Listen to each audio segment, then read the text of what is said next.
Look, it's rock and roll. All right, Kiss Army. It's time to shout it out loud and kiss my collectibles.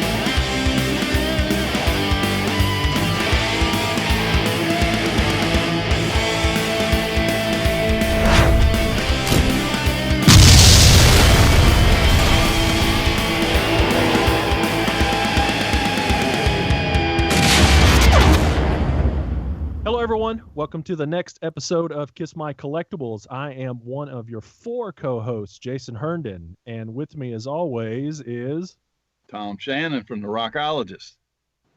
And Andrew Sgambati. I'm not from anything. I'm from this. okay, All right. and all the way from down under. Nicholas Buckland. All right, what's up, How are you? guys? All good? Good. Drinking my own urine, but yeah, all good. It's kind of gross looking. What is it? Tea? Exactly. Is it Yeah, but it's very- no, it's apple sterile. juice. It's sterile. And he likes the taste. Yeah. So, all right. So this is we're gonna on this episode of Collectibles, we're gonna pick up on where we left off on the tour books. So this will be tour books part 2. We don't know if it'll run into tour books part 3. We'll see how far we get because I think we left off. We need to pick up at Lick It Up, right? Correct. So we'll pick it up at Lick It Up, and then Pick it up and lick it up. pick All it right. up at Lick It Up. Say it three and, times. and then we'll head out as far as we can get. We don't know if we'll get through the remainder. If we don't, we'll do a part 3.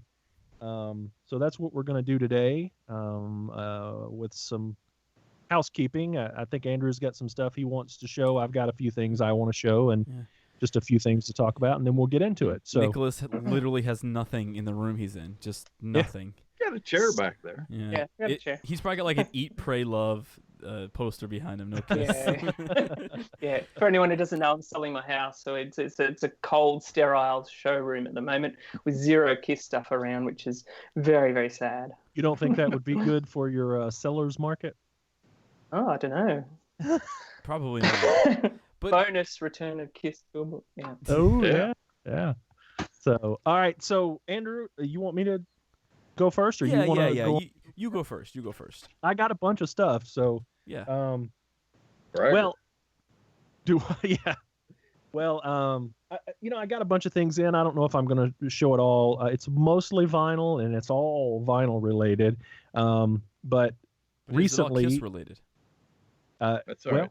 Them- I can show the new Def Leppard Hysteria 40th anniversary or 30th anniversary box I got. That's No killer, so. one. Yeah, we'll have Literally to no cut one. you loose then. Yeah, Yeah, literally no cut one you loose. cares. Literally. That's no one. not true. Literally, more people care about that. So, but Not watching this, so Not move watching on. this. Move on. I bet Julian Guild might watch this, and if he does, he cares. So, Yeah, but like, the thing when you got your own show, you don't really watch other people's shows. I mean, I used to That's watch true. all those, but I just don't anymore because I gotta edit and watch you three idiots. yeah, I still watch Three Sides. So, Sometimes, yeah, they got good guests. yeah, they got great guests. So, anyway, I listen to you listen to what, Nick? Pot of Thunder. That's very, very, very funny. Yeah. That's probably the funniest thing out there. We So, were the funny one. What I got was a good friend. I'm not going to say his name because I don't know if he wants people reaching out to him, but he's in Kiss My Wax. He's very active member, and he's always looking for rarer Japanese items. And some of the stuff that's hard to come by are those point of purchase posters that they would give away when certain albums would come out. And you tend to see Rock and Roll Over and Destroyer and Double Platinum more often because they were folded and Yeah. people would put them in their records. But when you get to Love Gun and Alive 2 and a few of those, they were rolled, so you don't see them sold with the vinyl as much as you do those other ones. So this is one that I've looked for a while, and he found a good deal off eBay and basically sold it to me for what he had in it, including his shipping and everything, which was an incredible deal. It's not in mint condition by any means, but I was very, very happy to get my hands on it. So this is the Love Gun point of purchase poster that you would get when you bought that from Japan. Awesome, No, man. nice. Nice. I love the Victor stuff. Yeah, it's awesome. Wow. And I I appreciate- believe that photo was taken at Nassau Coliseum, February think, 77. think you may be right. It's either Nassau Coliseum or Madison Square Garden. I can't remember which one. It's one of the two. Yeah. I've got $60 in that poster. That's what Oh, easily. shit. It's easily Yeah. a $200 Wow. poster. Easy. I'm sure the guy would appreciate you not sharing his name. I am not going to share his name, but off the air. he's always been. He always reaches out to me when he finds something that he has a double of and asks me if I'm interested in it. And he's always said that he just likes to pay it forward because he's got a lot of good deals from people in the past, and he knows that I've been looking for the Japanese stuff in the past couple of years. So I really appreciated him doing it. So Yeah, I just love the Japanese posters. So, Oh, I do too. When Tom and I went to another collector's house in the past couple of months. Yeah, oh my gosh. We got to see every one of them. He said we could say his name. Okay. Neil Guido. Neil Guido. My gosh. What a collection. Man.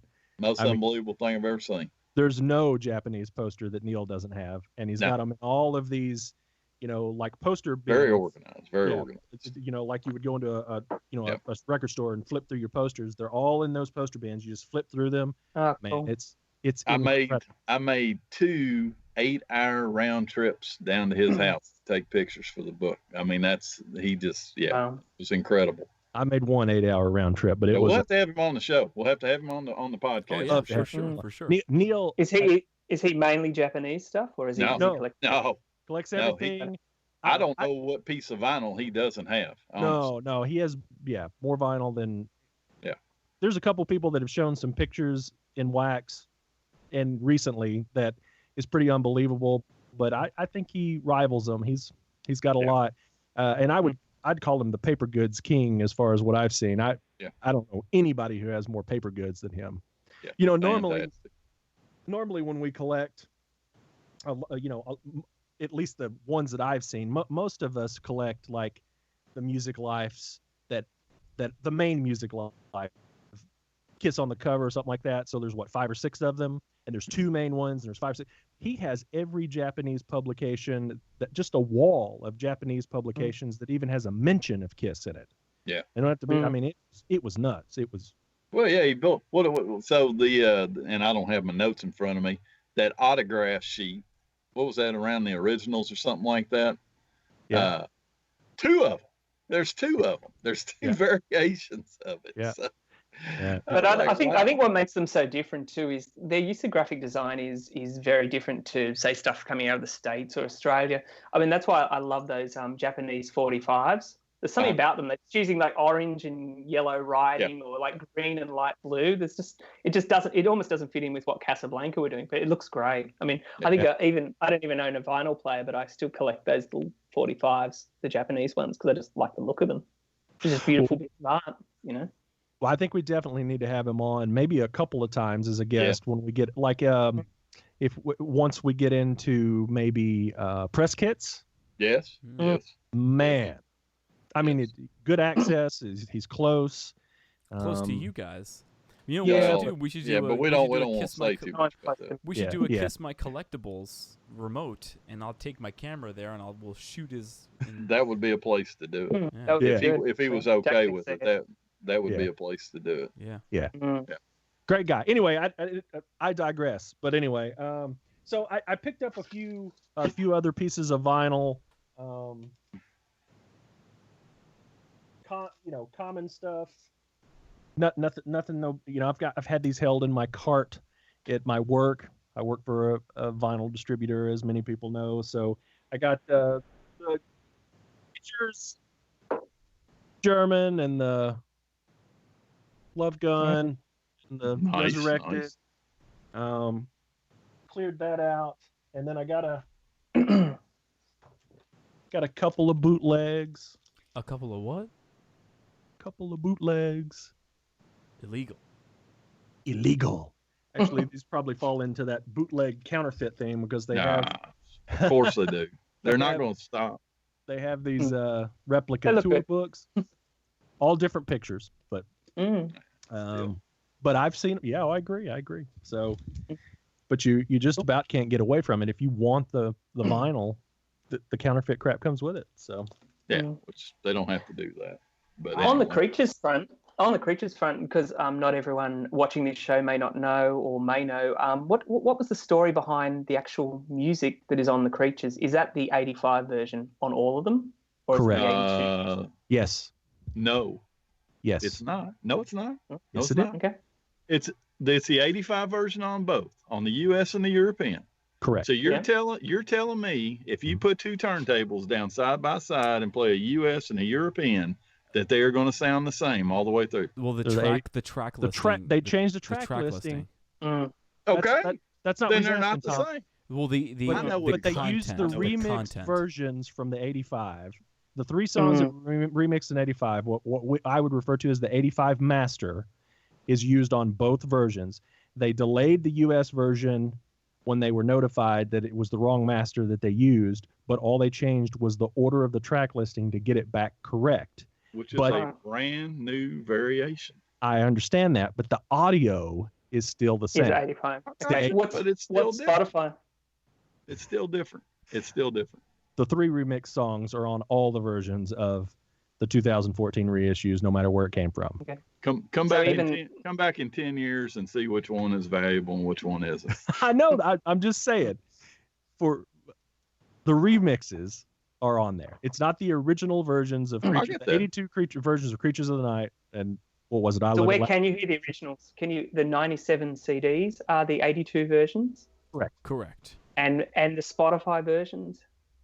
Yes. Like if you go is 82. Yes. Okay, so it's really only the LPs. That is correct. The 2014s. Yeah. Did you guys just hear that train? No. That's good because now that we have a better microphone, there's not so much ambient noise because the train just went by. Okay, and the last. But yet you heard my fan. Okay, all right. Go ahead. I had to turn mine off. It's burning up in here. So the last thing that I want to show, and then I'm a little chilly. Oh yeah. And the last thing I wanted to show, there was a record store that is one of my customers. Occasionally, my stores will reach out to me that I have good relationships with. Say, hey, I got some cool KISS stuff in. Are you interested in this? He sent me a picture over of a sealed double platinum promo, and it's got the gold stamp promo on the front, and on the back it has the sticker, the decal that has the track listing and all of that stuff. I was always under the belief that promos were simply not sealed. So I had discussions with this guy and I said, is that sticker on the outside of the shrink? And he looked at it and said, it is. And so I was like, well, if they were never sealed, how did that sticker get on the outside of the shrink? And then we had a couple of more people post something similar. Yeah, it's about the third one that's popped up in the last month. Right. Well, I bought this record from the store and got it in. And when I got it in, I took and, tried to move the shrink over the sticker, because if you run your finger over it, it catches. So it feels like it's on the outside of the shrink. But when you push on the shrink like this, you can see it bubble up, but the sticker doesn't appear to bubble up. So I think that sticker is on the jacket on the underside of this. Are you going to open it up? As you get ready to do it, I'm going to grab one. Are you going to open it up? Yes, I'm going to open it up. Uh-oh. When you were a kid, did you used to, when you get the LPs, you used to peel the label off the plastic and then just stick it onto the front cover of the LP? Because I would do that. Then I would sell those LPs. And so somewhere there's another vinyl show where they're going, I got this copy of this version with the sticker on the LP. It's just something some kid's done, I never did that. What I do now, what I've done for a long time is I cut it out with the shrink still on the back of it, and I slip it into the album. You talking about this? Because this is what a typical. There's at least two different promo versions of double platinum. Right. And this is the sticker right on the jacket here. Right. So man, I really wish there was like a book coming out that would go over all the different versions. Yeah. Yeah. Maybe well, three of them. we finishing his thing, and then we'll talk about that a little bit. So I'm going to open this up because I believe now that I have this in my hands and can look at it closely that this is resealed. Yeah. And I don't think the Not store resealed, not resealed. Sealed. Sealed. I don't think it ever. Just go ahead and open it. If that sticker's on the back, it was never sealed to begin with. Right. Someone has sealed it up. Thank you for correct. I get what you're saying now. I think someone afterwards sealed this up. Plus, there's a lot of damage, bent corners, and stuff like that, and it just looks like to me that it's been sealed up. So, I almost expect to see vinyl that you can tell that's been played. So, here we go. I'm going to open this up. It's gore. And bottom line, Jason told me what he paid for it. He got a good price for it. As a normal promo. So, no harm, no foul. Right. That's why I went ahead and jumped I went ahead and bit the bullet on it. Yeah.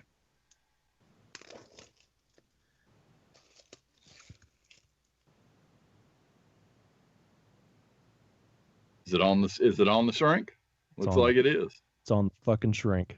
I'll be damned. No. Pull it on way. out. Let's see what your labels look like. Can you believe that? No. Pull it on out. Let's see what your labels look like. Bitch. Dude, I still. Yeah, there it is. Yeah.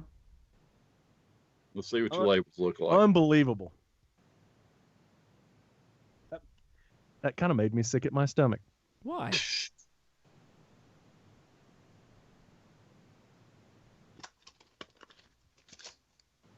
Never touched. How's the label laid out? Besides saying promo, I assume it says promo. Can you I can't really see it. I can't see it. Okay, yeah.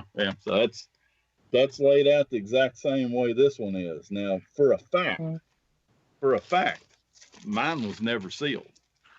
I mean, there sits the sticker, man. I don't know. It could be, but all inserts are included. I was 100% wrong. Yeah. And sick at my stomach now. Why? You still got it's still an untouched promo. It's still great. But I'd have rather it stayed a sealed promo. I can tell you it's not going in the book. It's not going in the book. I'm not convinced of them. I'm just not. There's been enough of these hype stickers that have been faked. And it could be legit. It could be. Wow. But I don't deal in could be's. Can you pull that sticker off?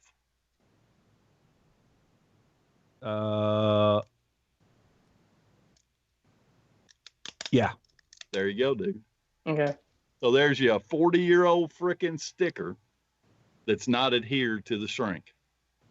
Now, do you feel bad? He still feels bad. Seriously, man. Seriously. You know what, Tom? You know what, Tom? Yeah. This does have what looks like where someone had maybe tried to peel it off before. Can you see that? See that? Can't see it, but yeah, like the residue. Yeah. I think what you're saying is somebody peeled it off the back of the record, sealed it, and stuck it on the back. That's what I thought. Just made one. Or just made one. I'm telling you, man, it's sickening that you have to even think that way, and I could be wrong, but you should not be able to pull a 40-year-old sticker off that shrink. You shouldn't be able to.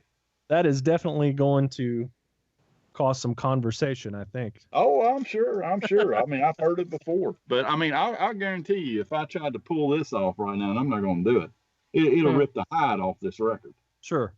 So there's no way anybody has pulled one off of one of the jackets and then put it on top. And besides that, mine, you won't be able to see it there, but the gold stamp was stamped on top of the shrink, or I'm sorry, of the sticker. So it's burned into the corner up here. Yeah, there's no one anyone could fake that. Yeah. So your sticker and gold stamp are on the same side? Yeah. Yeah. If mine was truly sealed, they were on opposite sides. Yeah. And I don't know. Who knows how they do it? I mean, I've got another one here that doesn't have a gold stamp at all. Mm-hmm. I mean, but also it's got a different label set up to it as well. Interesting. What was the process behind stamping? Was it hand stamped? They ran it under something, or was it actually done through a printing press at the time when the LPs printed? I'm surely they had it automated, but you know, would the LP have been made up? Stamp. Would the LP have been made up as a jacket, or would it be flat across the press and the original press? I wonder.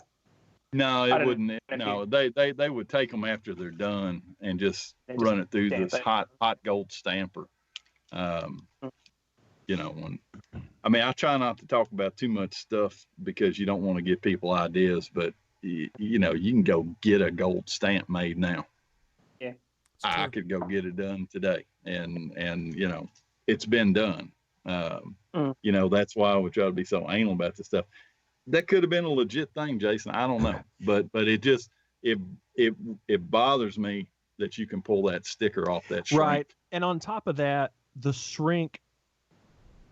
It doesn't look like it has any real age to it. Yeah. I mean, I guess. And you know, there was a conversation the other day about a copy of KISS that went for over $500 sealed, and somebody said, "Oh, it's got the breathing holes in it." Dude, if I want to put breathing holes in a shrink, I can do it. It's just not that hard, you know. Right. It's not that hard. Right. Again, I think you got a good deal on it, regardless. Well, the cover's not dead mint, but the vinyl is. I mean, the one I pulled out is dead mint. It's clearly has never been played, and the inserts were mint. Clearly, have never been touched. So, you do what you want to do with it. If it was mine, I'm pulling that sticker off and putting it on the back of that jacket. I may do that. That's what I would do. That's what I would do, because that's what they look like. You know, the ones that have that anyway. Yeah. Okay. All right. Well, that was my fun. Andrew, you got a rant. It's not really more of a rant. It's kind of definitely relates to all the vinyl, because I know we are talking about how different countries, how different things, they look better in certain countries, and maybe, you know, some of the album covers look like a photocopy of another album cover. So, and I guess you would assume that, you know, we get into the late 90s that everything would look the same, no matter where you get it. Everything's going to look the same. I mean, but it's completely not true. And so I'm going to see KISS next week, or by the time this airs, I'll already have seen them. So I have the 97 solo album insert posters. I have them signed by everyone except for Paul, so I'm going to get Paul's signature. So for one reason or another, I just didn't have the insert on hand, so I had to get another one. So originally I went to the local CD exchange and I bought the solo album, and it said it was from West Germany. And then I opened it up. This is what the poster looks like. It said it was from West Germany? That should have just been Germany by 98. Germany. I apologize. Okay. Just Germany, because it's not 1982. Yeah. So it just said Germany. So I'm like, yeah, looks like absolute shit. So then I went to another exchange shop close to me to finally find a U.S. one. And the U.S. one looks like this. So again, just, you know, I'm going to scan these. I'm going to scan these so that way you can see them. But look at the difference. Mm. Oh yeah, they're markedly different. Yeah. It's a huge. Where's the purple? It's almost disappeared, hasn't it? Yeah, it's a huge difference. Yeah, a huge difference. So can you imagine if I got this sign and put this next to my other USA ones? This is a pile. This is a pile of dung. So this is what the USA one looks like, and the paper on this one is even better quality paper. So it kind of makes sense. I mean, they probably literally did what you said in '96. They probably made a photocopy, you know, ran it through a scanner or whatever. Yep, an old scanner. And even look at the cover. The cover is a huge difference. Yeah, they're different. But you remember that whole range. All the photos on those 97s were all. I remember the back covers of Animalized. You could barely make out the band. Like, all the scans of those were pretty terrible, very dark and very heavy. So whatever they did to the album art was never very good anyway. So you're kind of lucky that USA poster looks as good as it does, I think. Well, they must not have liked it either, because apparently they threw it all away, or else they wouldn't have had to rebuild them. Yeah, that's in right. 2014. That's you right. know, that's right. True. So that's my little rant there. You know, I had to go. So now I own 3 copies of this CD. You know, for whatever reason. So I was just really surprised that the Germany one was so different. And you even looked like the spines and the catalog numbers were exactly the same. So it was weird. It was weird. And literally every piece of it is different, down to the CD stamp and down to the CD underlay, where a fan wrote all that the commentary in there, what was going on at the time. I wonder if the audio is different. I wonder if the audio is different. I don't have a CD player to AB them, so I can't even do that. Okay, so I guess now after Andrew's little rant, we want to maybe talk a bit about. Why is it mine a rant, but yours is not a rant? I mean, I wasn't complaining about anything. Yes, you were. You were complaining about opening up that. I didn't hear him complain about that. What? Situation. Yeah. So I guess we want to touch on Tom's book a little bit. Yeah, let's touch on the book just a little bit. So we are going to have a podcast directed just for the book. That's going to be the 26th, right, Andrew? Yes, sir. Right. We're going to be at the 26th with that podcast because the pre-sale is going to start on August 28th. I can say there's still a lot of details to get firmed up, but I can say that the set of 3 books is going to be $99 plus shipping. It's 528 pages altogether, spread out between these 3 volumes. So, we'll show a lot of samples and stuff in the in the podcast episode. Be taking the pre-sales August 28th, assuming that I get enough orders to be able to print. They're going to ship the last week of September, so that's all in stone at this point. And I'll mention their names again. I've been talking about them in the group, but I'll mention the guys that have been helping so much with getting this rolling here at the end. It's getting a little crazy right now, but I'm getting a lot of good help from them. I learned something. Did you guys know that, and I knew that they were, but office chairs, do you know that they're rated for how long you're going to sit in them? And it turns out it really does matter, because this chair that I'm sitting in, I destroyed it Wednesday and Thursday. I sat in this chair for 25 hours over the course of the 2 days, and it's destroyed. The cushioning's all gone. Make sure you're getting up and walking around a little bit, because you don't want to throw blood. Well, actually, I'm getting a little bit of swelling going on, but that's what I do for a living. It had to be done, man. Yeah, it had to be done, and I literally, because we want the book to be right. There are 1,360 labels that are going to be pictured in this thing. Damn. And Tom had to resize every damn one of them over the course of 2 days. So is Tom your helper? Who's Tom? Tom was the mule the other day. No, but I could have left them the way they were, but we wanted to pick up just a little bit more room in the book. It's an oddity of the program, but anyway, so it's definitely coming.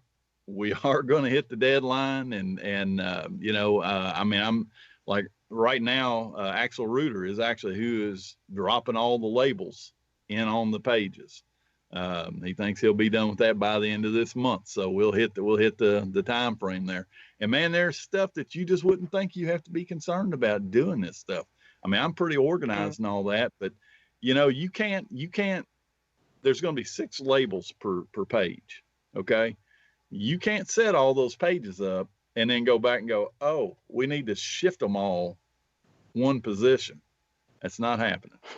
So, I literally am mapping it out right now so that we make sure we get everything, so we don't have a lot of empty space in the book and all that. But, I'm really excited now. It's, again, there's going to be 3 volumes. The first 2 volumes are going to, they were all going to be equal sizes, but now they're not, because I'm trying to keep the list contained in its own book. So it looks like it's going to be about 64 pages, and then the other 528 minus 64, 400 and whatever, is going to be split up between the other 2 books. So going to be a nice picture book. I think everybody's going to enjoy it. It's going to be extremely limited. I do have a minimum number that have to be pre-ordered. Okay. If we don't hit 350 pre-orders, the book's not coming out. I mean, I'm just going to say that. And anybody that pre-orders and we don't hit that, I'll refund your money. But I anticipate that we'll hit that. But we're not going to overprint this thing. So, if anybody's got any ideas about getting it, need to go ahead and get it. I will make sure that I'm cutting people a deal. If you buy the full set of 3, if you want to buy a spare of the list to mark it up or whatever, actually has check boxes in it. I hate that stuff, but I put the check boxes in. I hate them, but they're in there because people wanted them. So, we'll make sure we make it so it's a good deal for that. But I'm only making, I don't even think it's 400 extra of that. So, if you want that one, you're going to jump on that. But anyway, so there we go. We'll have all the information on that next podcast. Be sure to put other information out so people know that it's coming and where they can order it. And looking forward to finally getting this thing in everybody's hands. And people, please quit asking me for an electronic version of this, like as in send you my spreadsheets. I'm not going to do it. It's unbelievable the number of requests I got. 5 years I worked on that list. 5 years. I'm not giving it away. Hey, Tom, it would be really helpful if you could send me an electronic copy. Yeah, it would be. It would be helpful. It would be. I find mine very helpful. The one that I've had for like 3 years that I carry on my phone. But anyway, I think everybody will enjoy it. I think it's going to be a good resource tool for everybody. I learned an awful lot putting it together. I think we've got a picture of everything that I can possibly think of, with the exception of a clear Unmasked from Mexico. I've seen a picture of it, and the guy that owned it says he can't find it now. Somebody has apparently pilfered it from his collection. So, was the underwear gnomes? May have been. The underwear gnomes. May have been. They came in. Yeah. Tour book, but that's Tom's book, and that's Tom's book. We look forward to the. That's episode. our book, man. Our book.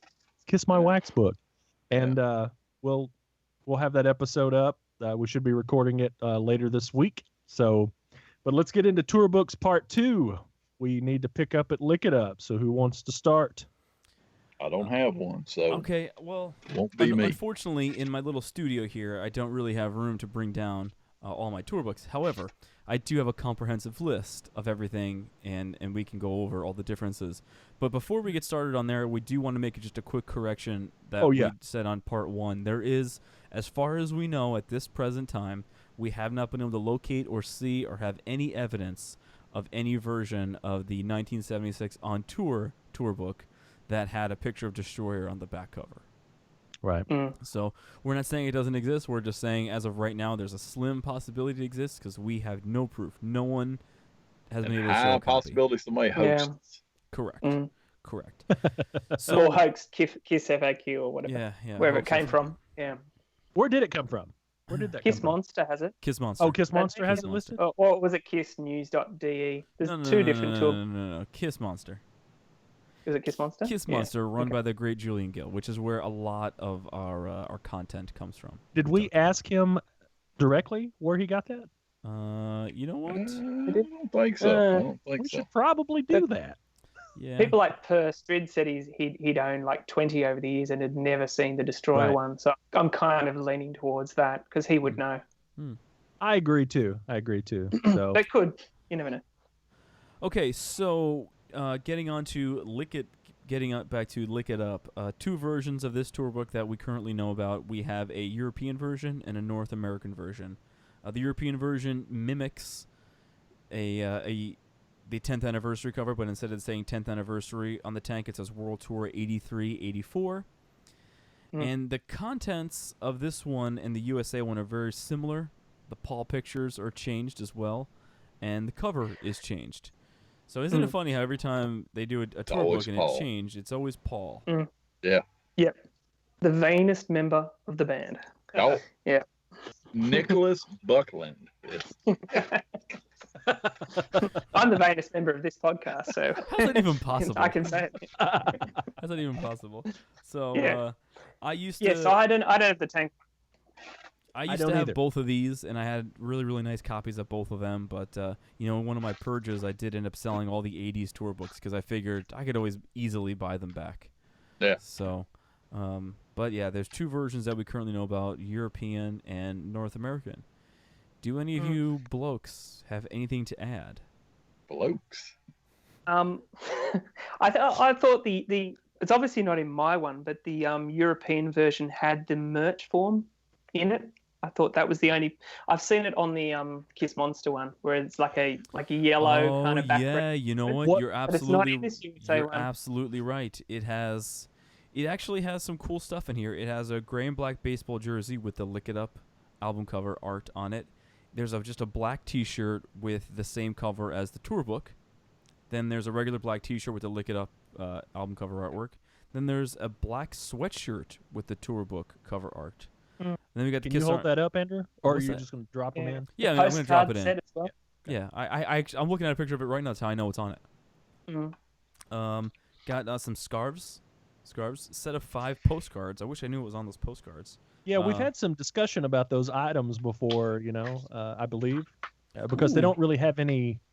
I don't think they have any trademark markings on them, and when they pop up from time to time, I believe people are like, "Are these official? Wasn't it some kind of fan club?" Yeah, look, it was. You know more about that. Yeah, Nicholas. Yeah. They found out there was after a coin was set free, it was kind of a bit very fancy free. You'd see a lot of them in those the Kiss Army forms that came out through Europe. There's a lot of merchandise that was it real, was it not real? There's a lot of UK stuff from 81, 82, but it's usually once a coin was let go, they were kind of going, it's okay to sell it, but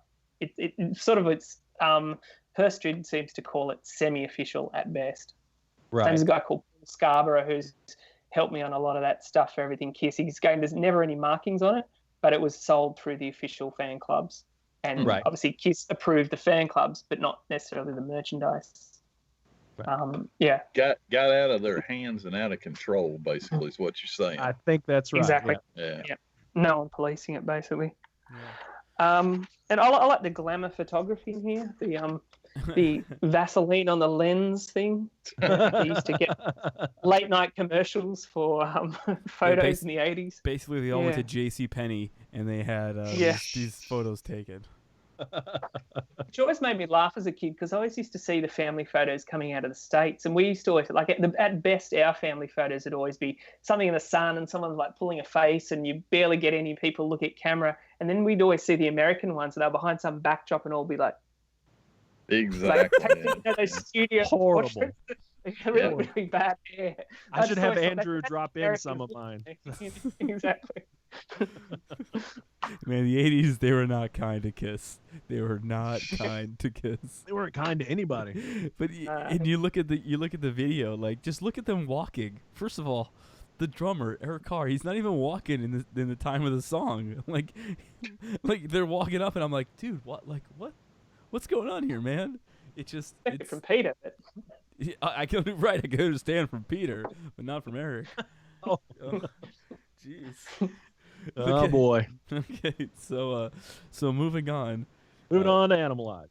So, and I'm going to echo the things that Tom and Jason have said on many shows in the past. Once we kind of get into Polygram, there were really not a lot of record variations. There were not a lot of merchandise variation because everything was the same. So it kind of gets that way once we get into these tour books. Now, the next one, the Animalized tour book, has 2 different versions because one with Bruce Kulick and one with Mark St. John. Discuss. Mark St. John. Yeah, I only have the Mark St. John. Mark and Bruce. When I had my original collection, I had both, but I haven't rebought the Bruce yet.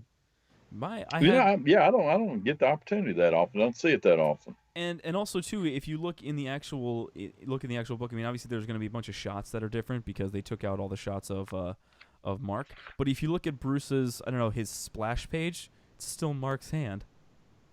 Oh yeah. Yeah, that Elephantitis. Yeah, I think that's a before shot. I mean, how big did his hand get? Man, like that's like he's actually playing something there. Come on, man. Yeah. It's like he's playing a I don't know what. This is the one that always grosses me out. You can see like the little buds of flesh on his tongue. It's like, ugh. It's like so big. God. It's pretty high def. Mm. But I do like how they've almost reshot it, like even with the same backgrounds in both of them. You've got like obviously taken the time to go in and go, blue background, just with different members. That's quite cool. Does anybody know? We need to ask Bruce sometime. Did they run him through at the same time that they did the photos with Mark? Gotta wonder. Good he question. Played on the album. See, that's a good question to ask. That is Bruce. a good question. Yeah. When did he shoot his photos? Yeah. Well, I mean, we know that his actual contract to become a member of the band was from December '84. And he says that when he played that show on Cobo Hall, December '84, that's when his first show as an actual member of the band. Yeah, but he played on the album. So. I know you played on the album too, but Anton Fig played on Unmasked and Dynasty too, and he was, I get that. It just seems like the more you read about it, they were booting St. John out of there pretty quick. Yeah. I totally agree. So the next one, just no variations that I'm aware of. Asylum. No.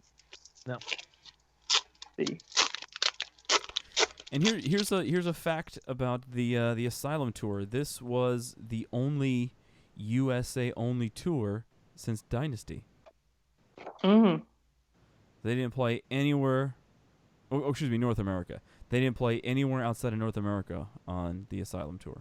Some awesome 80s graphics going on, which is quite cool too. Terrible.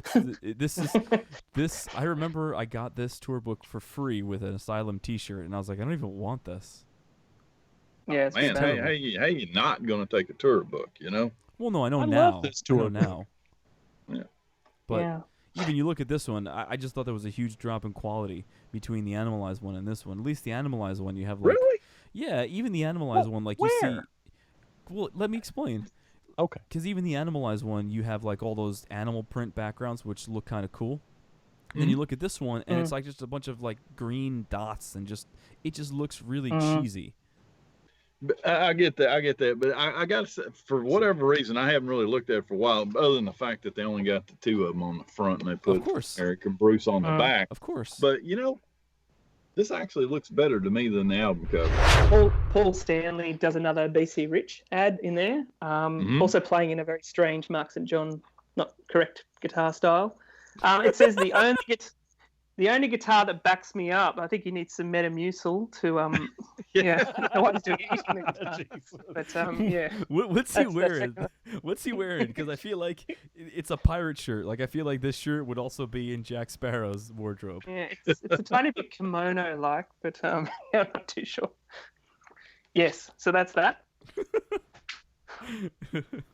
Man, this time they just wasn't kind to this band. It wasn't kind. Did somebody force all that on them? Well, I think it was by choice. And here's what's really interesting to me. This has always been interesting to me. Now, somebody correct me if I'm wrong. Doesn't Asylum have the highest charting single of all the '80s albums? Tears Are Falling. I don't think so. I think Forever wasn't it? Was that 1990, wasn't it? Yeah. Forever charted in 90. Forever charted in 90. But I mean, like for the '80s albums, because I think, and I I know would have to look at Heaven's on Fire. Yeah, and also too, I know, and it wasn't around in '84, at least that I'm aware of, but I know Tears Are Falling was like a huge hit on Dial MTV. Like right, it was a huge hit on Dial MTV. Huge hit on Dial MTV. I love that song. No, Crazy Nights was the one down here that did it, that got them back after 1980. Yeah. That's the one I remember. I don't even remember Heaven's on Fire or Tears Are Falling. It was just Crazy Nights was everywhere. That Living on a Prayer, Final Countdown, Crazy Nights. Animalized was a pretty big deal here in the States. It went double platinum, and that was the first double platinum record they'd had in a long time. So, who knows? Yeah. Look up those stats. I will. All right, next. All right, so. All right, now I want to pose a question to both of you on this next one because there are three of us. Both of you. Okay, just All both of you. Force of habit. So I'd like to pose I'd like to pose a question to you, gentlemen. Do you guys have any variants of this book? Of what? Of the Crazy Nights There are book? variants, and I know There what they are two. There's two. Okay, so I know there's and I'm gonna throw them up here. So there's a variant where the outline of the interior KISS logo between the I and the S is missing. Yeah, Jason's has it. I haven't got that, but I've got it. I've got it correct. Mine that's missing here in the house is missing it, but and again, tell me how I misplaced that book. Yeah. I don't know, because it's a bitch to store. I think it fell behind the cabinet is what I think happened. So Jason, you have the one missing, the little. No, I do. You do. Tom does. Yeah. I think. So those I know I know I do. Is there we can't trust him though, because it's all by memory. So. That's very true. Because once you get all those years out the memory, it's a little squirrely. That's right. That's right. So tell me. That one does exist. Yeah. It does exist. Yeah. Okay. I've seen it in people's collections. Yeah. No, I'm serious. I do have it, man. Okay. So the only variation of this is the misprinting of the KISS logo. Does everybody agree? Yeah. As far as I know, yeah. Mm. I should have grabbed my gold mine book because I think I've got both of them in there. These are the ones with the These are the ones with the sexy time photos in there. Yeah, exactly. The sexy time photos. This is not correct hospital hygiene procedure, which is no. I can tell you that. Take away. Take away food. Rare to see nurses dressed in that manner.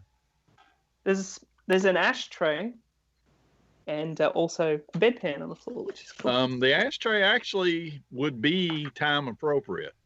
Okay, they still let you smoke in hospitals here back then. Tom, you don't have both in the book, but you do have the one. Okay, there you go.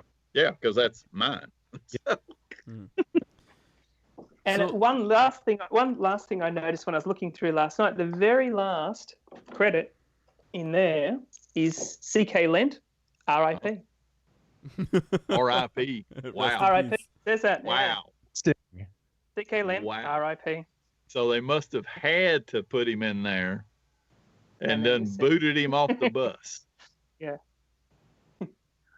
And obviously the back one is advertising exposed, Animalized, Live and Uncensored. Yeah. And the whole KISS catalog now available on CD, and it looks completely different than what your vinyls looked like, and no inserts. Mm. And I don't think there's any solos there, are there? There are what not. I'm seeing. There are not. And the Creatures of the Night one is the Bruce Kulick one. Mm. As 85 would be appropriate. that they used in 2014.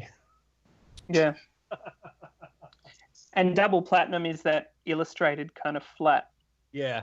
Which makes sense. Silver version. Yeah. That would have been the hip version at the time. The hit version at the time. Hip.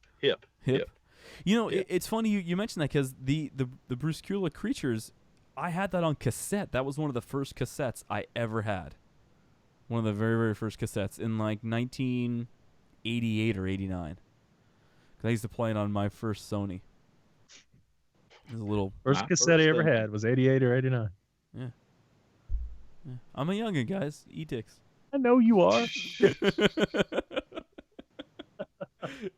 Here's another piece of trivia for you. Did you know? Okay, because like this is like I call this time of KISS is like Super Saver KISS.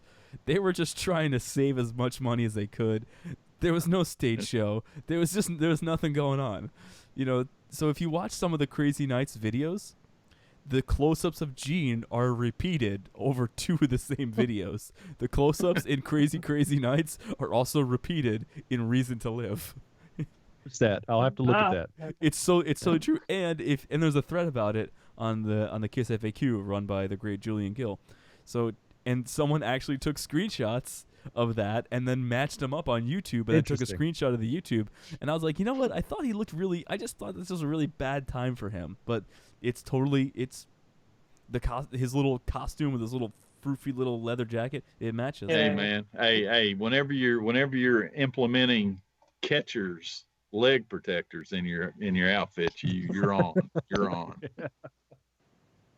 I mean, this is just I look and I mentioned this on Boots too. This is just a time that Oh, and let's just say this. Let's just say this too. These books are, this book, and the next USA book that we'll talk about are freaking huge.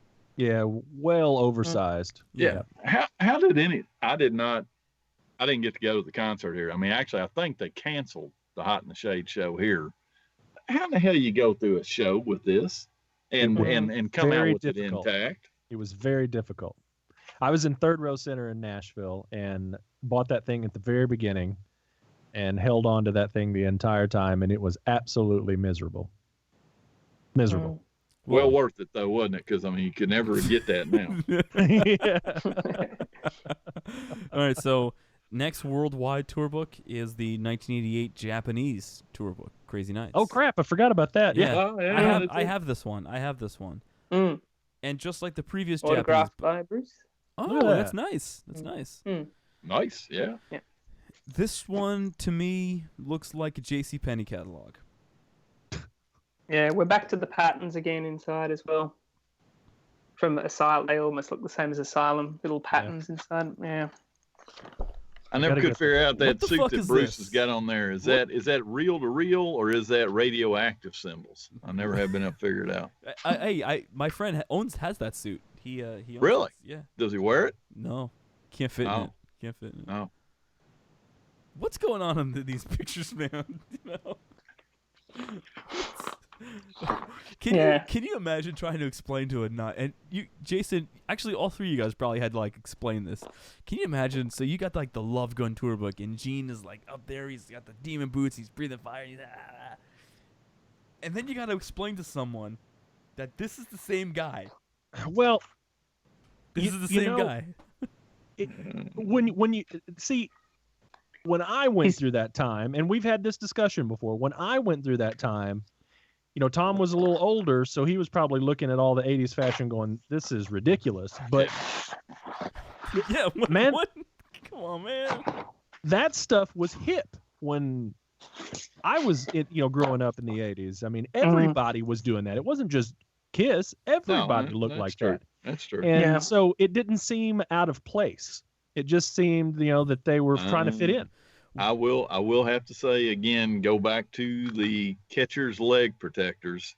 Once I saw that, is like, what are you doing? What are you doing? I'm out. Are you trying to? I mean, it's like, are you trying to sort of replicate your boots or something? I mean, it just, you got a pink shirt on, pink puffy shirt, and catcher's leggings. Yeah. So, here's, I mean, I understand that. One deal at Texas. I mean, listen, but this era doesn't look too bad. I mean, some of the stuff's a little crazy, but I don't think those suits are that bad. Well, here's the point I'm trying to make. I understand every other band looked like that. I understand Bon Jovi and Skid. I understand. It wasn't just every other band. People, people went to school dressed in crazy shit like that. I understand that people were looking like that now. But what I'm saying is that you look at KISS in '77, and you look at them in '87, and it's like, how is this the same band? Oh yeah, no. I get that, but I'm just saying it really wasn't the same band. Yeah, right. But to me, who was 12, 13, 14, 15 years old during that time period, it just seemed like that was what everybody was doing, and it was no different than KISS was doing. Yeah.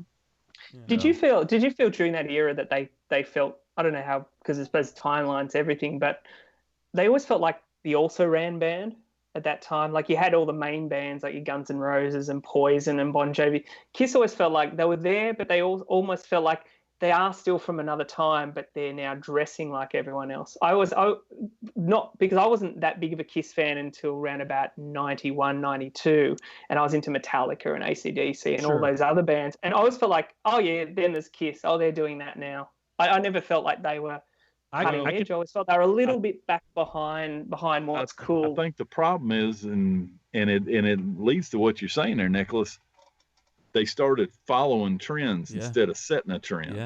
Yeah. When KISS came out and began in '74, there wasn't anybody doing that. I mean, there was a couple of bands in makeup or whatever, but it still wasn't that. And they did their own original thing. And then, man, when they took that makeup, Gene was lost, man. I mean, it appeared to be lost to me. I think their trend following musically started before the makeup came off, though. I think they were trend following in 79, trend following in 80, 81. Yes. And then, sure. But speaking to your question, Nicholas, personally, at my age, at that time, I did not feel like that. I felt like they were just as superior or just on par, on par with their contemporaries at the time. Or maybe even a step ahead, but I wasn't old enough to deduce that they were just following trends. I just thought, hey, my band is just as good as all these new bands, and they've been around for 10 years longer, but that was just my personal perception at the time. I can look back at it now and see that wasn't the case. Yeah. That they were just grasping at straws and reading all the books and stuff like that. Like it really wasn't until Bill and Ted's that I suddenly went, they're like, until Revenge, I went, they're cool. Yeah, and they're doing their own thing. I thought they started to slip about that time. The music got better, but the image slipped. Yeah, that's what I'm I'm looking at it afterwards.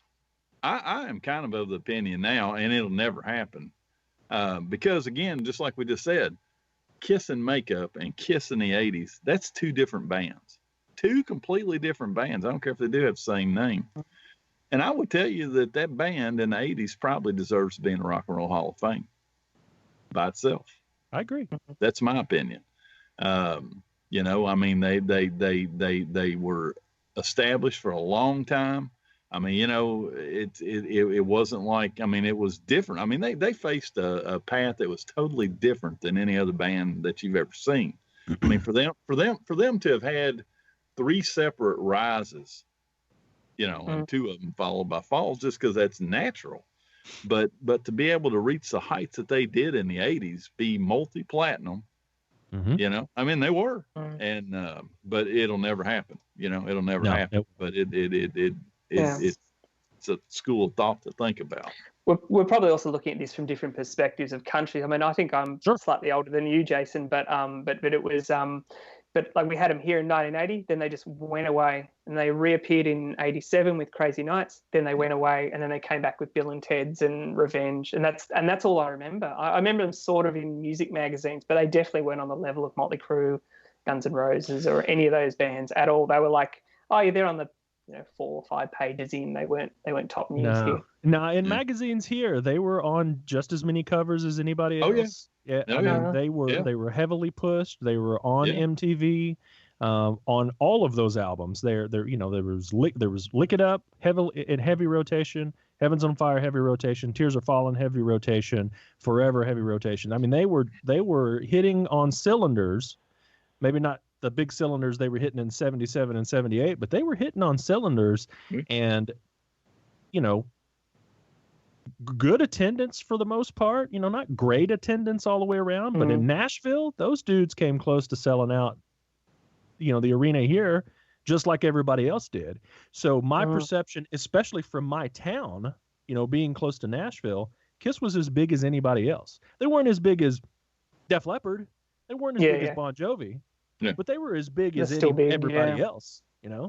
So, well, we were 15 years between tours. Like, I mean, people, you can't believe it now because they're out in Australia almost every 2 years. But now it's like 1980, 1995. Like, that's the story down here. It's kind of unbelievable, really, when you think back on it. To be so big and then to be nothing for so long, I was finding it very strange. So. Yeah. All right. Andrew has fallen asleep. Oh no, I was listening because I wasn't around in the 80s. I mean, I became a fan in 88, 89, but I didn't know anything. All I had was Phantom of the Park, the comic book, Creatures of the Night, Rock and Roll Over, and that was really it. Maybe Alive and Alive too.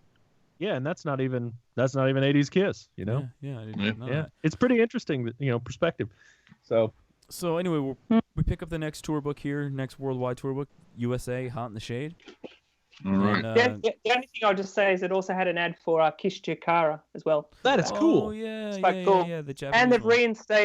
reinstated the Creatures of the Night with the makeup, which didn't happen in the 80s. So, yeah. That's interesting. Sorry. That is really interesting. I got to get that one. So. What, Chikara? No. That tour book. I The don't have Japanese. tour book. I have that one. I Yep. got it from a guy in Yep. Canada. All 3 of my Japanese tour books came from a guy in Canada. Yep. Okay, so Hot in the Shade. Again, Shade. no giant, no Well- variations I'm aware of. World tour.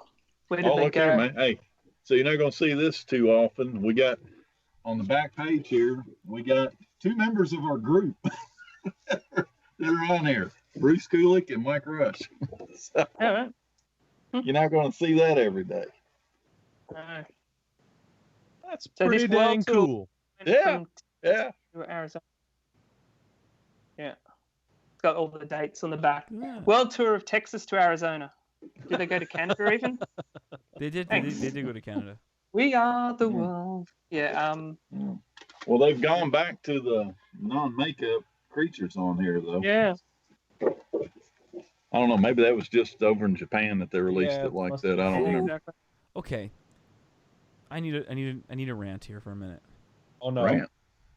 Who was the catalog consultant at this time? Who ordered these Probably albums? Didn't have one. Okay, so Love Gun, Oh, yeah. Ace Frehley, Double Platinum, Gene, Paul, Alive 2, Peter Criss, Dynasty. Fuck's the matter with you, man? We're screwed. What That now? is true. Look at the They're order out- of Look at the albums on order of back. the albums on the back cover. Oh, Mm. well, you know why I swear I've always been of the opinion in these tour books. Look at the placement of Peter Criss all the time. It's not He's- just Peter. It's I Ace know. before. Yeah. I know that, Yeah. but The dates are right, but just neither the order. one of them's in the center, are they? And they're not in a row, and they could have easily put them in a Oh row. man, you're right. Gene and Paul are in the Gene and center. Paul's Look at Yeah. that. Yeah. Now that's I've always been convinced of that. Yeah, but they could have Uh, actually, if they wanted to fix this, all they really needed to do was switch Ace and Alive 2, and Yeah. that would be correct. Well, no, actually, yeah. You're right. Yeah. Actually, you won't get technical about it. In the States, they would have to move Paul over into the down where Peter's at, and put Ace next to Gene, and then Peter, because that's the way the catalog numbers are. Ooh, Ain't gonna happen. Ain't gonna happen. Ooh, Yeah. But I'm saying, as Catalog. far as chronologically releasing it, they swapped Alive 2 and Yeah. Ace. They'd be correct. Yeah. Yeah, no, you're right. But but yeah. Let's see what we got here. So we got gold. So gold, we- gold. We Got almost triple got this platinum tour. for Alive. Well, almost got this tour. Well, you got this you was got at you the- got. I love the certification. So you got Alive triple platinum, Destroyer triple platinum. Neither one is to this day. Got Rock and Roll Over double platinum. It's not. Love Gun. Alive 2 triple platinum. A lot of Well, that's a whole other discussion. lot of ambition there. All right. Okay. All right.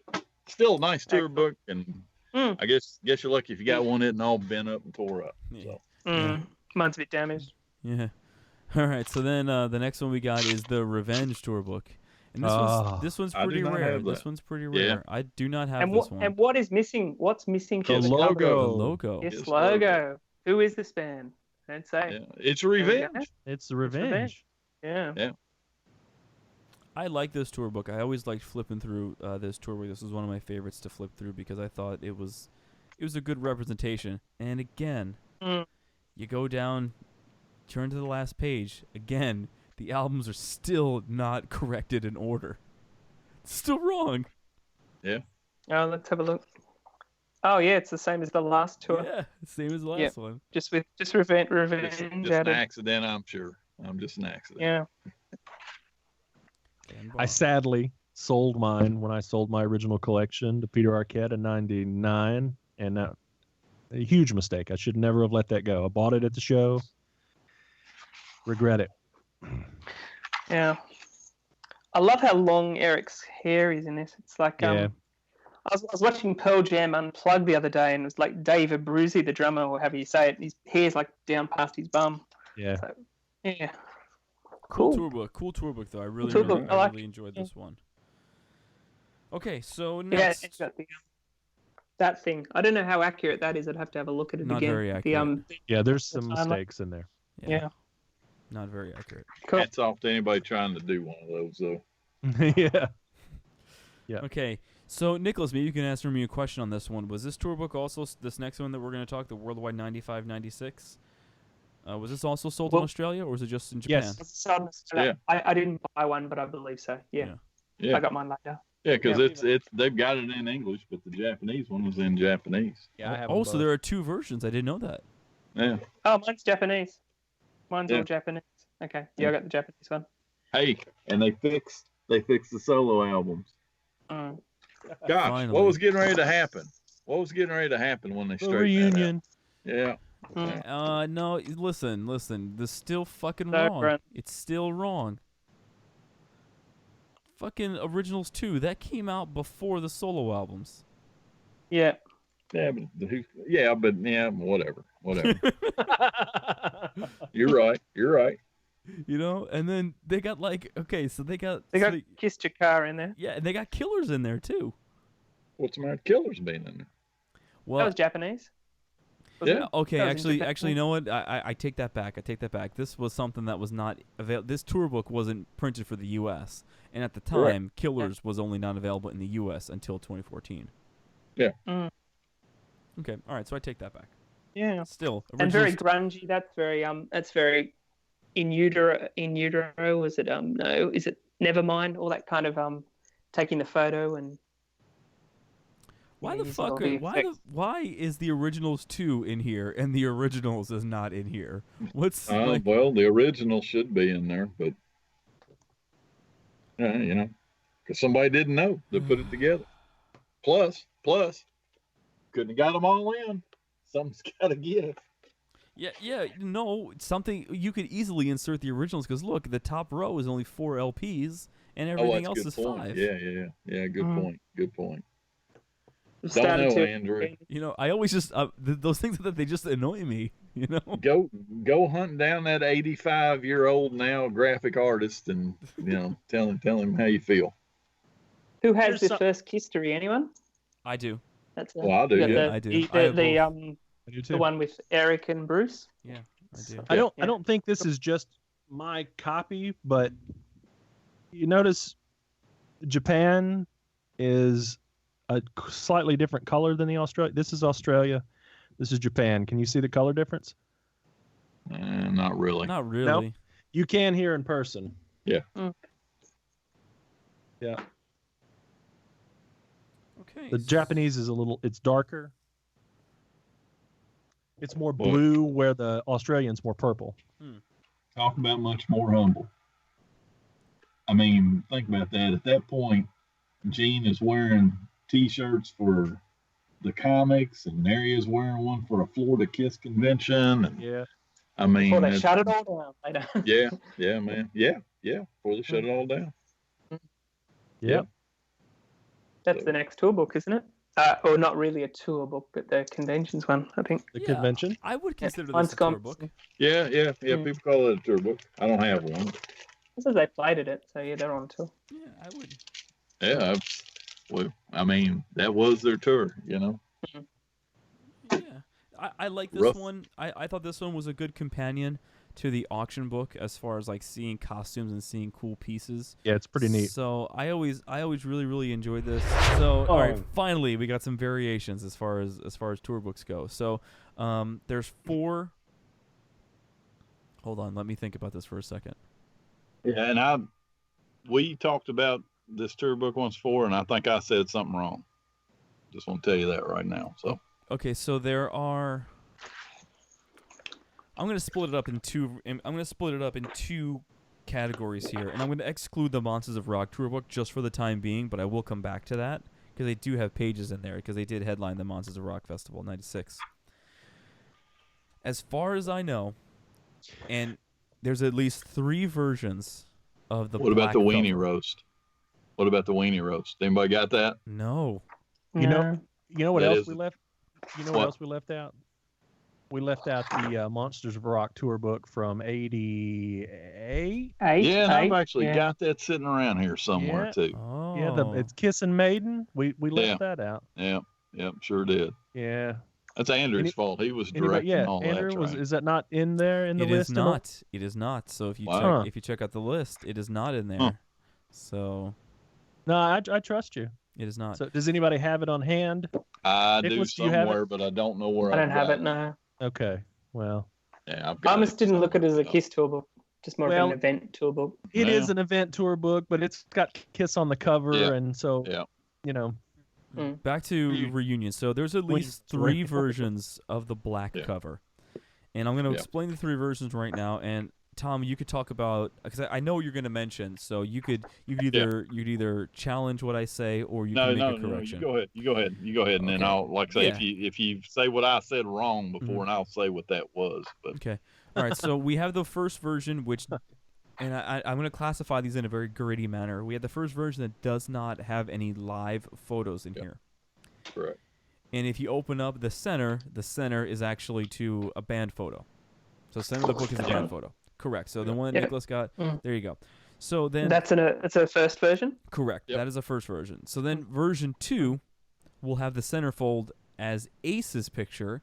And there are additional pages added that have live pictures because obviously they were able to photograph the band at the time. So we have new live pictures in there. Lastly, as far as this version goes, there also is a version in Japanese, which is version 2 printed in Japanese.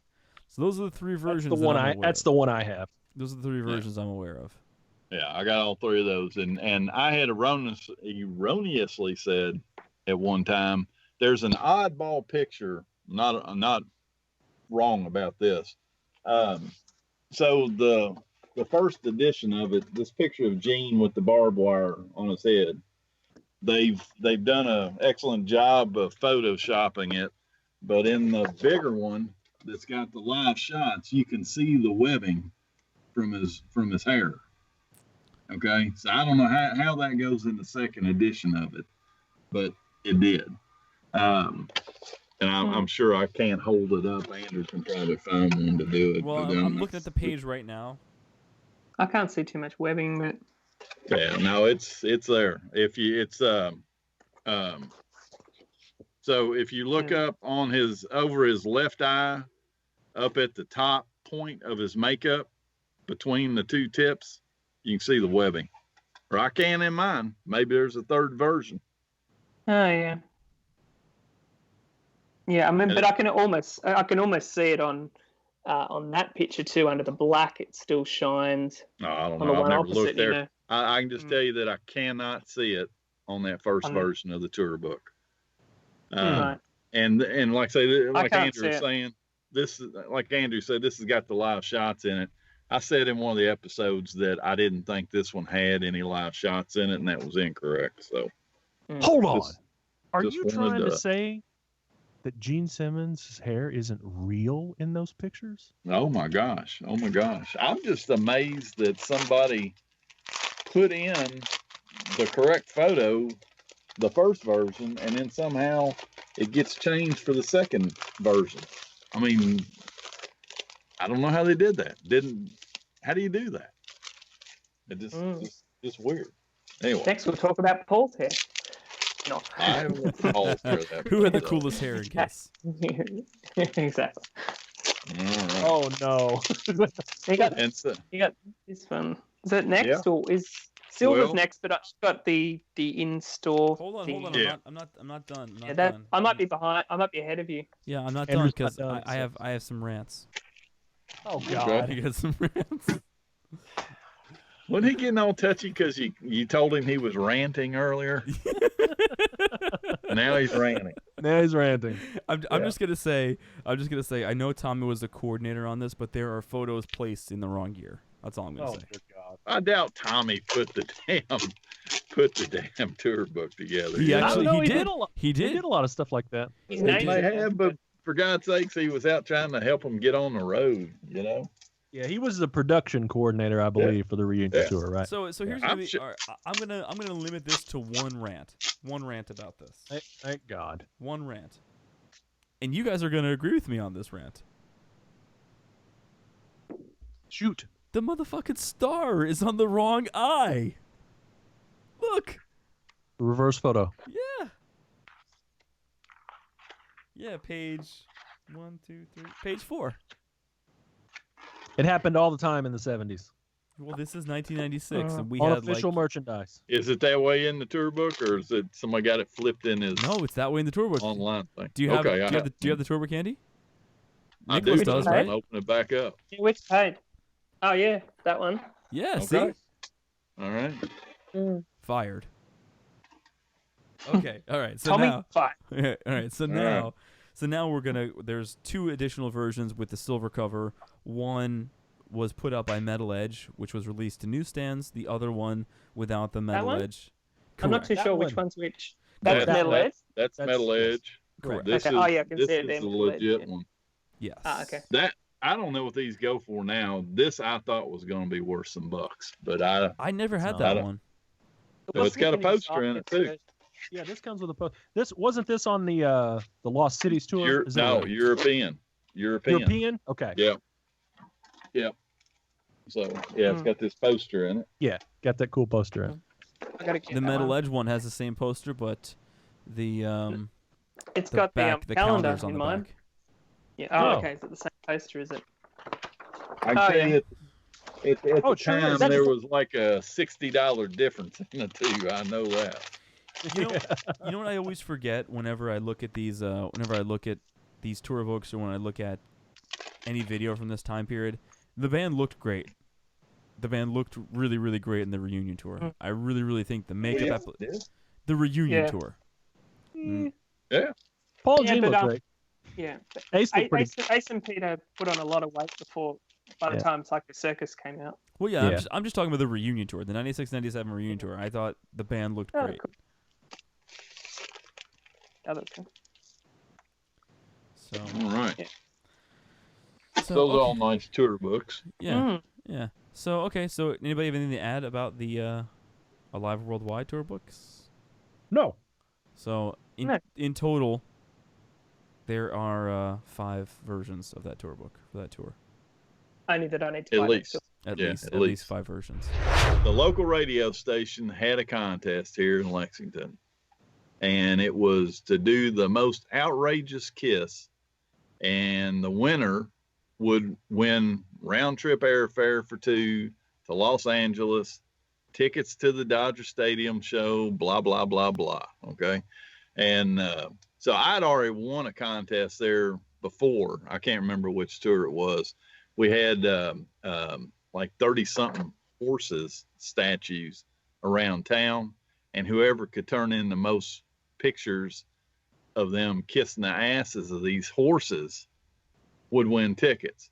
And I happened to be able to get to 2 of these and get it done. One of them I did it with some photo manipulation or posing manipulation before the damn owners of them cut off the access to them. So anyway, so me and my buddy, we go, well, we got to try to figure out what we're going to do for this. And so, they were saying on the radio, they said, well, we got one guy already that says he's going to kiss a urinal. And I'm like, who cares? Okay.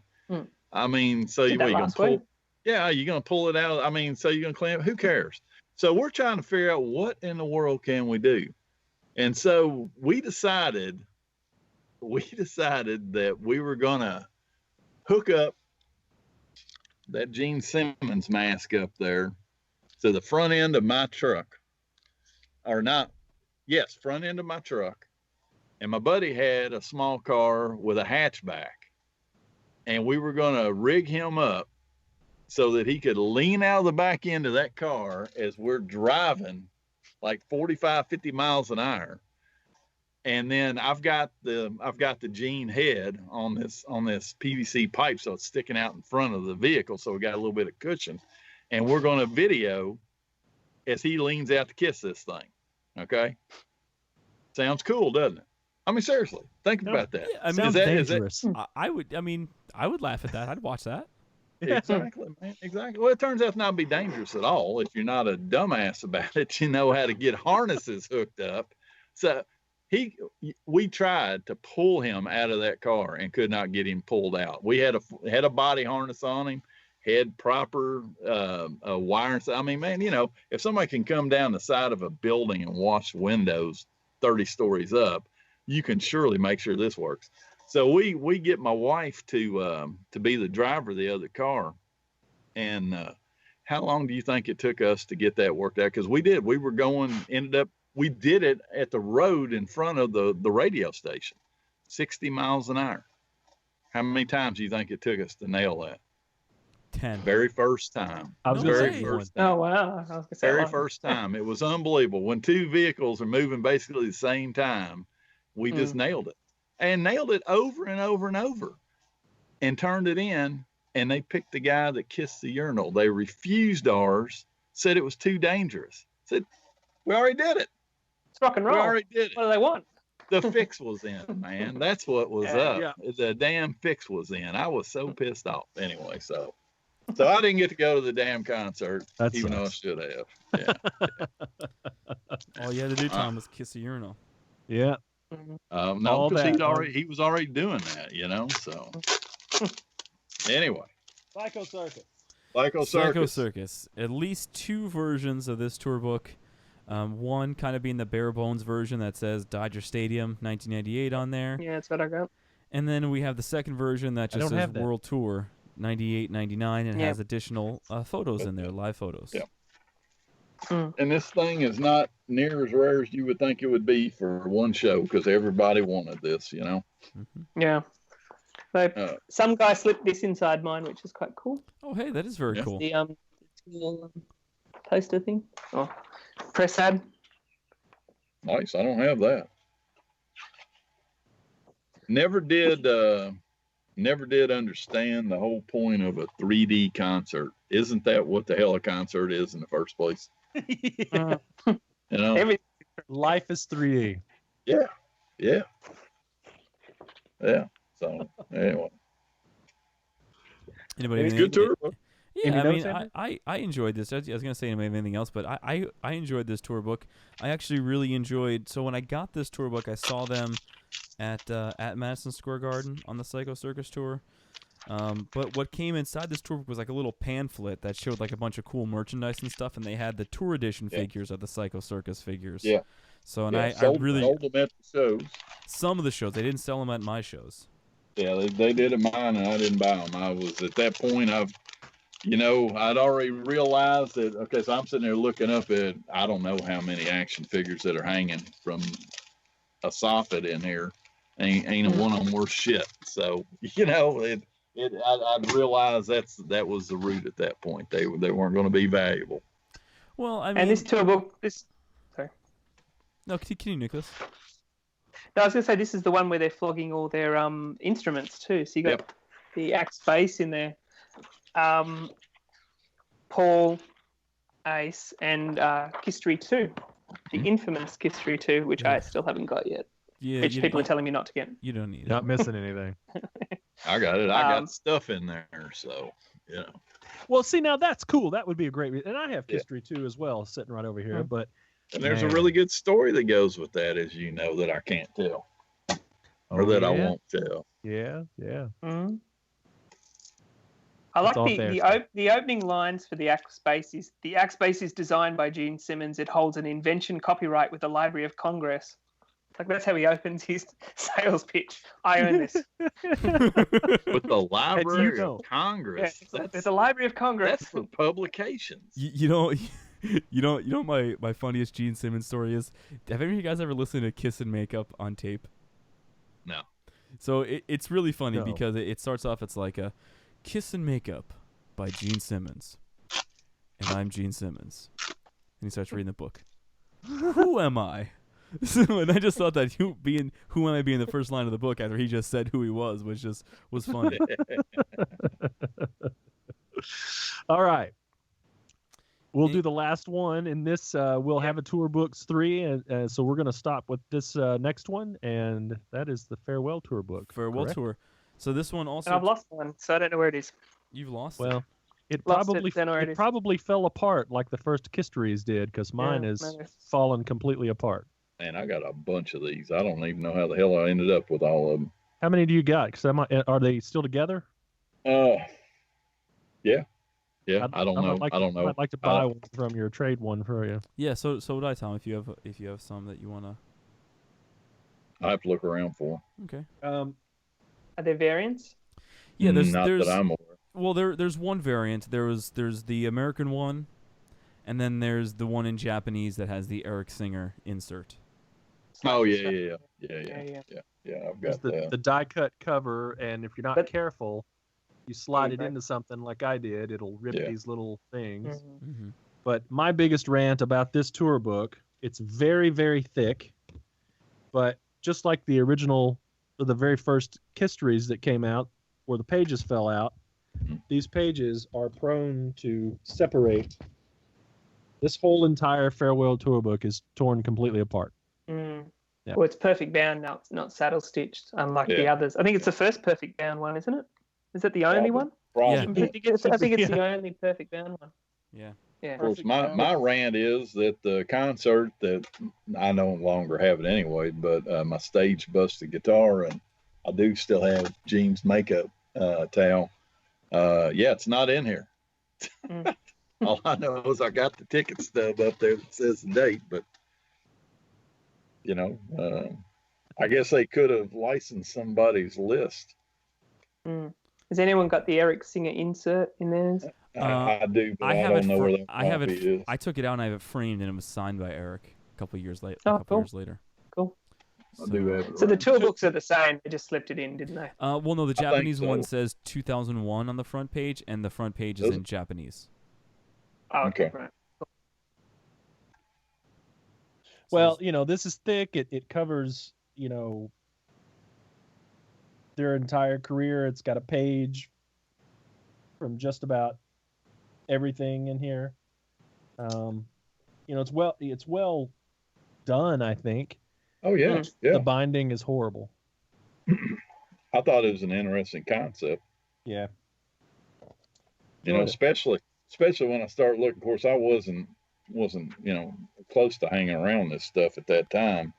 I mean, I was only 14 in '74, but shit, one of their first shows was in Louisville,